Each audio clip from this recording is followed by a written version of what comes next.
त्रुटियों के संयोजन के इस 10वें लेक्चर में आज हम देखेंगे डिवीजन और पावर के केस में त्रुटियों का संयोजन, माने भाग की संक्रिया और घात की संक्रिया के केस में त्रुटियों का क्या संयोजन होता है, एरर कैसे कंबाइंड होकर क्या रिजल्ट देती हैं। तो पहले हम यहाँ पे भाग के केस में देखें, थोड़ा सा ध्यान से समझने की ज़रूरत है। यहाँ पे हम पहले ही आपको बता चुके हैं कि ए और बी दो भौतिक राशियों की वास्तविक मान है, रियल वैल्यूज हैं। उसी रियल वैल्यूज़ के प्रेक्षित मान ऑब्जर्व्ड वैल्यू को हम यहाँ पे ए का observed value A plus minus delta A और बी की observed value V plus minus delta V लिखते हैं। अब हम इसमें डिवीजन की संक्रिया लगाएंगे। तो पहले हम डिवीजन का ऑपरेशन किस में लगाएंगे, रियल वैल्यू में। तो डिवीजन ऑफ रियल वैल्यूज़, तो डिवीज़न करेंगे डिवीजन ऑफ रियल वैल्यूज़, मतलब यहाँ पे इसका आशय ये है कि वास्तविक मानों का हम यहाँ पर भाग दे देते हैं। भाग देने से या डिवाइड करने से जो राशि हमको मिलेगी उसको हम जेड नाम दे देते हैं। तो Z equal to A upon B, आप इसको ए बी इनवर्स भी लिख सकते हैं। ये डिवीजन की संक्रिया या भाग की संक्रिया, डिविजनल ऑपरेशन यहाँ पे हो गया। यही अब काम हम सेम वर्क मेजर्ड वैल्यू के लिए करेंगे। तो फॉर मेजर्ड वैल्यू, प्रेक्षित मान के लिए हम यही काम करेंगे। तो आप देखिए, मेजर्ड वैल्यू को हमको लिखना है Z plus minus delta Z के फॉर्म में, ये इसका तरीका है। तो हम ऊपर लिखेंगे A plus minus delta A और डिवाइड करेंगे, डिवीज़न करना है B plus minus delta B का। ये डिवीज़न की संक्रिया इस पे अप्लाई हो गई। अब आगे हम इसको कुछ इस तरह से लिख देते हैं, ए प्लस माइनस डेल्टा ए और बी को ऊपर ले जाके हम बी डिनोमिनेटर का जो टर्म है B plus minus delta B, इसको ऊपर ले जाके इनवर्स लगा देते हैं। ये बात क्लियर होगी जहाँ तक है। यहाँ पर अब एक फार्मूले की ज़रूरत है, पर अभी एक स्टेप हम और आगे चले जाएं। आप ध्यान से देखिए, पहले टर्म से हम पहले ए कॉमन ले लेते हैं। तो यहाँ पे आ जाएगा 1 प्लस माइनस डेल्टा ए। चूँकि यहाँ पे डेल्टा ए निरपेक्ष त्रुटि है, ए और डेल्टा अलग अलग नहीं है, तो डेल्टा ए अपॉन ए हो जाएगा। चूँकि यहाँ से ए कॉमन नहीं मिल रहा, इसलिए ए का डिवीजन हो जाएगा। कहने का आशय ये है कि यहाँ पे a मल्टीप्लाई और a डिवाइड मान लेंगे डेल्टा ए के साथ, तो मल्टीप्लिकेशन वाला टर्म कॉमन हो गया, बाहर चला गया और डिवीजन वाला बचा रहा। ठीक इसी तरह से b इनवर्स इससे कॉमन लेंगे, इनवर्स यहाँ से मिल जाएगा क्योंकि पूरे में इनवर्स लगा हुआ है। यदि ऐसे दिक्कत होती है तो आप b यहीं पे कॉमन निकाल लीजिए। यदि यहाँ पे थोड़ा सा कम दिक्कत हो रही समझने में, तो यहीं आप निकाल के फिर इसको ऊपर ला सकते हैं। तो इसी तरह से ये भी हो जाएगा 1 plus minus delta B upon B और इनवर्स। ऐसा करने के बाद बड़े ध्यान से समझने की कोशिश करेंगे, क्योंकि यहाँ पे 3-4 टिपिकल चेंज हैं। तो हम यहाँ पे a और b को इकट्ठा लिख लेते हैं। तो a b इनवर्स हो गया, ये यहाँ है और b यहाँ पर है। आगे सब कुछ वही लिखेंगे जैसा यहाँ पे इन दोनों ब्रैकेट में लिखा है, 1 plus minus delta a upon a और b plus minus 1 plus minus delta b upon b। Inverse लगा हुआ है, इनवर्स लगा रहेगा। इसको हम लिख देंगे यहाँ पे प्लस माइनस डेल्टा जेड, इसको हम लिख देंगे जेड। किसको? इसे। कहाँ से? समीकरण 1 का रेफरेंस लेकर के, फर्स्ट इक्वेशन का रेफरेंस देके इसको हम लिखेंगे। और यहाँ पर देखिए, यहाँ तक बात क्लियर है। इसको हम लिखेंगे 1 plus minus delta A upon A, और इसको देखिए 1 plus minus delta B upon B, inverse हो जाएगा। इन दोनों का मल्टीप्लिकेशन यहाँ पे नहीं हो सकता, इसको तो हम यहाँ इसके नीचे ला लेंगे। क्यों मल्टीप्लिकेशन नहीं हो सकता इन दोनों का? क्योंकि यहाँ पे इन दोनों का गुणा नहीं हो सकता, क्योंकि यहाँ पे इन्वर्स लगा हुआ है। तो पहले हमको इस इन्वर्स को, घात के ऋण 1 है, इसको हटाना, रिमूव करना ज़रूरी है।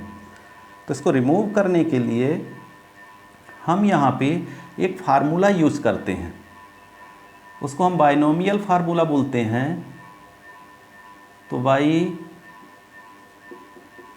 Binomial theorem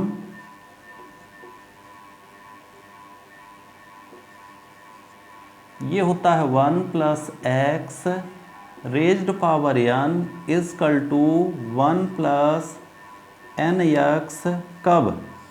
when x is less than 1, very less than 1, very less than, not less than, very less than. जब x 1 से बहुत छोटा है, आप देखिए यहाँ पे हम इसको अप्लाई कैसे करेंगे।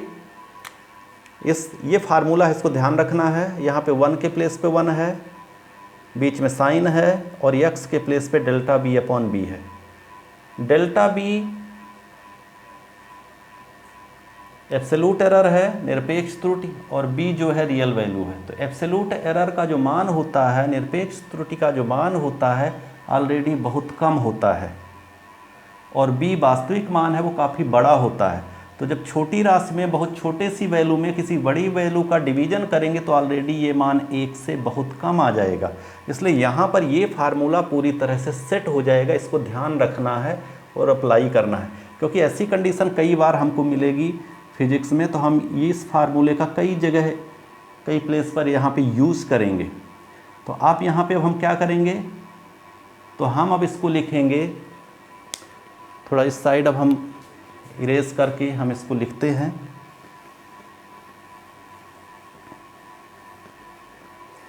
तो आप यहाँ पे देखिए, हमने यहाँ पे लिया है z प्लस माइनस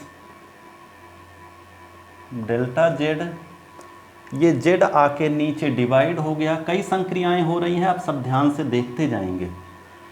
यहाँ पे ये हो जाएगा 1 plus minus delta A upon A, और यहाँ पर हो जाएगा 1।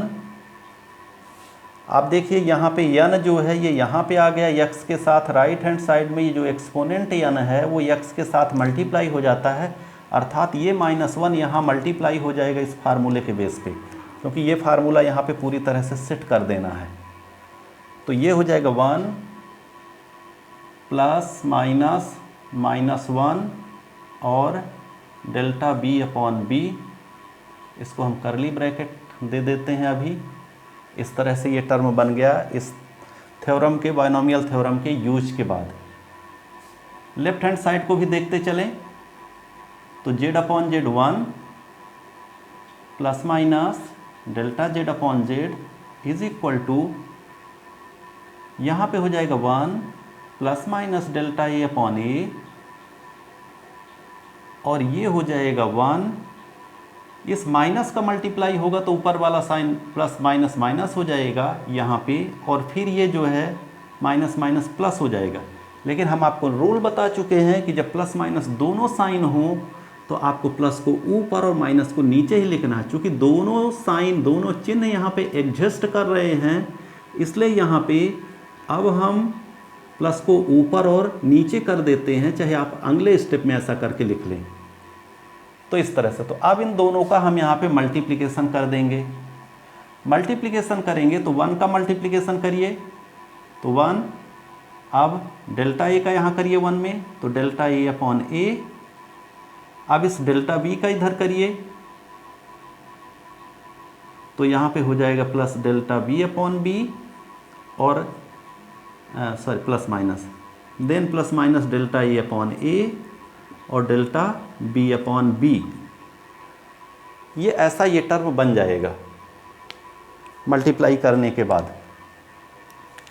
इसके पहले हम आपको बता चुके हैं कि ये टर्म चूंकि यहाँ डेल्टा ए और डेल्टा बी 2 बार आ चुका, निरपेक्ष त्रुटियों का जब मल्टीप्लिकेशन होता है तो वो वैल्यू नगण्य हो जाती है, निग्लिजिबल हो जाती है, माने मान बहुत छोटा मिलता है। जैसे अभी मल्टीप्लिकेशन के केस में, गुणा के केस में किया था, तो इस टर्म को हमको नगण्य करके छोड़ना पड़ेगा। मैंने कहा था कि इसमें जो है इस डेरिवेशन में 3-4 पॉइंट हैं जहाँ ध्यान रखना है, क्योंकि ये जो इतनी कम वैल्यू हो जाती है कि केवल हमारे गणना में कोई प्रभाव नहीं डालती, कैलकुलेशन को कोई इफेक्ट नहीं करती, केवल जो है यहाँ पे हमारे वैल्यू को, टर्म्स को बढ़ाए रहती है। तो जब हमारे रिजल्ट में इसको रखने से या ना रखने से कोई फ़र्क नहीं पड़ रहा तो हम इसको छोड़ देते हैं। तो हमारे पास अब देखिए, हमारे पास केवल बचेंगे इतने टर्म, इसमें भी वो 1 और 1 कैंसिल हो जाएगा, तो आपको मिलेगा plus minus delta Z upon Z. Maximum error के लिए plus minus delta A upon A plus minus delta B upon B. आप यहाँ पे देखें, यदि मैक्सिमम एरर निकालना है, अधिकतम त्रुटि लेना है, तो प्लस माइनस कॉमन करना पड़ेगा। तो अधिकतम त्रुटि के केस में चूँकि हर बार लेना है कि अधिकतम कितनी त्रुटि की संभावना है, कितने मैक्सिमम एरर की पॉसिबिलिटी है, तो फॉर मैक्सिमम एरर यहाँ पे हम delta Z upon Z, plus minus आप लगाए रह सकते हैं, छोड़ सकते हैं, कोई यहाँ पे इम्पोर्टेंस नहीं है। इधर प्लस माइनस कॉमन करेंगे मैक्सिमम करने के लिए, अधिकतम करने के लिए, तो आपको मिलेगा डेल्टा ए अपॉन ए और plus delta B upon B. ठीक वही रिजल्ट आया जो मल्टीप्लिकेशन के केस में अभी आया था। मतलब ये हुआ कि जब 2 भौतिक राशियों का भाग किया जाता है, या किसी एक भौतिक राशि को दूसरे भौतिक राशि से डिवाइड किया जाता है, तो उसके डिवीजन के परिणाम की आपेक्षिक त्रुटि दोनों भौतिक राशियों के आपेक्षिक त्रुटियों के योग के ही बराबर होती है। तो ये पहले आपेक्षिक त्रुटि हो गई, ये दूसरे की आपेक्षिक त्रुटि हो गई, और ये रिजल्टेंट रिलेटिव एरर माने परिणामी आपेक्षिक त्रुटि हुई। तो जैसे प्लस और माइनस के केस में रिजल्ट समान मिले त्रुटियों के, वैसे मल्टीप्लिकेशन और डिवीजन के केस में रिजल्ट समान मिलते हैं। ये आपको ध्यान रखना है। अब हम जल्दी से घात वाले को देख लेते हैं। इसकी भी संक्रिया आप ध्यान से समझते जाएंगे। मान लेते हैं ए एक भौतिक राशि है, मतलब वास्तविक मान है, रियल वैल्यू है, किसी भौतिक राशि का वास्तविक मान लिखना है। इस पे यन, इस पे एक घात लगी हुई है, इसको एक्सपोनेंट बोलते हैं, पावर बोलते हैं। जैसे आपको क्षेत्रफल निकालना है वर्ग का, तो वर्ग का क्षेत्रफल होता है लंबाई के घात 2। तो कुछ भौतिक राशियां घात से बनी होती हैं। आपको आयतन निकालना है घन का, तो उसमें लंबाई का क्यूब हो जाएगा, लंबाई के घात 3 हो जाएगी। मतलब यहाँ पे आयतन में लंबाई की घात 3 है। तो ऐसे बहुत सारी राशियाँ हैं। तो हम यहाँ पे क्या करते हैं, मान लेते हैं कि जेड एक भौतिक राशि है जो कि ए के यन घात से बनी है। ठीक उसी तरह से जैसे हम यहाँ पे आपको बता रहे हैं कि आयतन किसका, घन का, तो घन का आयतन बराबर लंबाई के घात 3 हो जाएगा। ठीक उसी तरह से ये कोई स्थिति है। अब हम ये इसका वास्तविक मान के रूप में हो गया। प्रेक्षित मान के पदों में हम इसको लिखेंगे मेजर्ड वैल्यू के फॉर्म में। यदि ए का measured value A plus minus delta ए का प्रेक्षित मान है, मेजर्ड वैल्यू है किसका, ए का। ए का प्रेक्षित मान ए वास्तविक मान है, तो इसका प्रेक्षित मान ये हो जाएगा। अब इस प्रेक्षित मान को हम यहाँ पे, जब प्रेक्षित मान हमारा बदल गया तो समीकरण 1 से फ्रॉम फर्स्ट इक्वेशन जो z है वो z plus minus delta z प्रेक्षित फॉर्म मेजर्ड वैल्यू के फॉर्म में लिखेंगे। तो यहाँ पे a plus minus delta a raised power n बन जाएगा। फर्स्ट इक्वेशन को देखना है, यहाँ पे z लिखा है रियल वैल्यू के फॉर्म में, लेकिन यदि यहाँ पे a की measured value a plus minus delta a है तो निश्चित है कि z की मेजर्ड वैल्यू का representation z plus minus delta z इसके अनुसार होगा। अब हम इसको सॉल्व कर देंगे। ठीक, अब इसको सॉल्व करने के लिए यहाँ पे आप देखिए a को कॉमन लेंगे, तो जब हम a को कॉमन लेंगे तो a रेज्ड पावर यहाँ पे n, चूँकि n पूरे में कॉमन है ये कॉमन आ जाएगा 1 plus minus delta a upon a raised power n हो जाएगा। डेल्टा a में a फ्री नहीं है डेल्टा a से, क्योंकि डेल्टा a यहाँ पे निरपेक्ष त्रुटि है, एब्सोल्यूट एरर है, उसमें डेल्टा और ए अलग अलग नहीं है, दोनों मिलकर के निरपेक्ष त्रुटि को रिप्रेजेंट करते हैं। इसलिए ऐसा आप बिल्कुल ना सोचें कि यहाँ से ए है तो यहाँ भी ए है, ये कॉमन हो जाएगा, ऐसा बिल्कुल नहीं होगा। तो A raised power n equal to 1 plus minus delta A, यहाँ पे ए का मल्टीप्लिकेशन और ए का डिवीजन मानना पड़ेगा, ए का जो मल्टीप्लिकेशन हो बाहर आ जाएगा। आगे देखें, z plus minus delta z ही रहा ये। फर्स्ट इक्वेशन में आप देखिए यहाँ पे a raised power n equal to, इसको हम z लिख सकते हैं इस टर्म को फर्स्ट इक्वेशन का रेफरेंस दे करके, तो ये हो जाएगा 1 plus minus delta a upon a raised power n। यहाँ पे हम फिर से लगाएंगे binomial theorem, using binomial theorem, अभी जो हमने इसके पहले फार्मूला बताया था, तो यूजिंग बायनॉमियल थ्योरम